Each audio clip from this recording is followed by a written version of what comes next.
News now coming to you from our digital desk. We're going to take you live into the Cuyahoga County Court of Common Pleas for the sentencing of a man who pleaded guilty to rape and felony assault, attacked a woman at Edgewater Park. This happened on December 29th. The suspect there, you see defendant there at the table, that is Ambus, I'm not sure if I'm pronouncing that right, Ambus Shepard, 29 years old.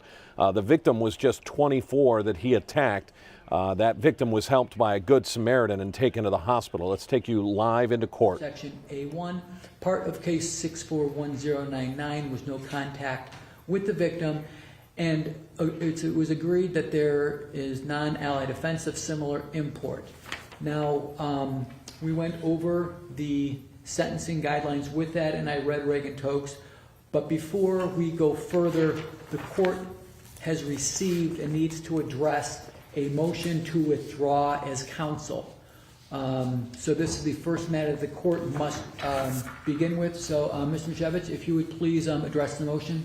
Thank you, Your Honor. Respectfully, after the plea in this matter, Mr. Shepard was referred for a pre-sentence investigation as well as a mitigation of penalty report to the court psychiatric clinic. There was indication that he chose not to participate in that process and in those interviews. As a result, I did consult with Mr. Shepard. He indicated that he would like to terminate my services. There's also been indication that he may want to attempt to withdraw his plea. So under the circumstances, Your Honor, respectfully, the motion was filed, and respectfully we'd ask the court to grant the motion so that he could further pursue those avenues. Okay, thank you. Thank you, Your Honor. Mr. Shepard, is that correct? Yes, Your Honor. Mr. Stalgevich? Your Honor, I would object at this point. I'll just point out that while the defendant is entitled to his attorney, he's not entitled to his choice. I believe Mr. Mishevich is at least his third attorney on this case. This has been pending for 5 years, and every time we kind of get to the end, he seems to fire his attorneys. So I would object for that reason, Your Honor. Okay, thank you. Mr. Stalgevich is absolutely correct in that the right to counsel does not impose a duty on the court to allow the defendant to choose their own counsel when they choose to switch counsel. Normally, I would not take, this motion would not be well taken. However, because I've been informed, and as your attorney just stated, I do not have a motion, but there was a mention of a motion to withdraw the plea. So I would ask Mr. Shepard, I do not have a motion for that purpose. Is that your intent? Or for the withdraw the plea? yeah. I sent it out. I have a copy of it too. Or did you do a written copy? Okay. I do not have that, so I'm not going to make a ruling on that today. However, I do believe that in most circumstances, the motion for new counsel would be denied. However, I'm going to grant it in this motion because I do not believe Mr. Mishevich would be able to advocate for you in that motion.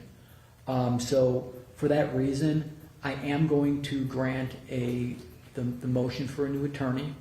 We'll let you know who that's going to be. Now, when you do get a new attorney, when you're represented, when you file something, you can't just file something. It's got to go through your attorney when you're represented.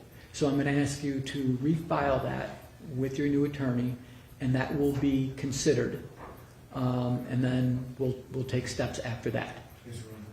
So again, we cannot move forward with sentencing until these motions are dealt with. The first motion, again, I am going to grant Mr. Mishevich his, I'm going to grant the motion to withdraw, and we will appoint new counsel.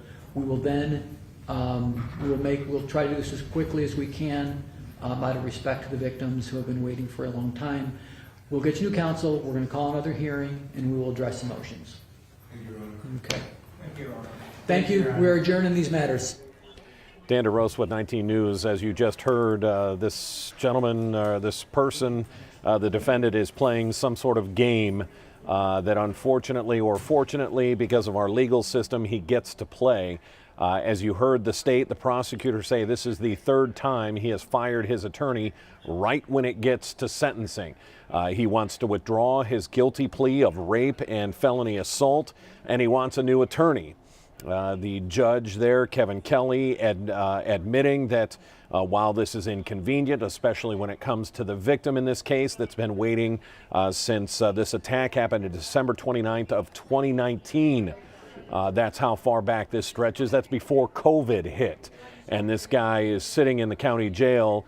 Apparently he's willing and able to sit in the county jail. He doesn't want to go to prison, would be my guess, is perhaps there's someone there waiting for him that he doesn't want to make that trip. So this will get postponed yet again. As far as the timeline, you heard the judge say they will try to expedite it. But knowing the legal system and the Cuyahoga County court system, that's unlikely to happen. If we have any other breaking news, we're going to bring it to you right here on our digital platforms. Otherwise, I'm Dan DeRose with 19 News Now. We will see you at 3 o'clock on Channel 19. 19 News is everywhere. Download our CTV apps and follow us on social media.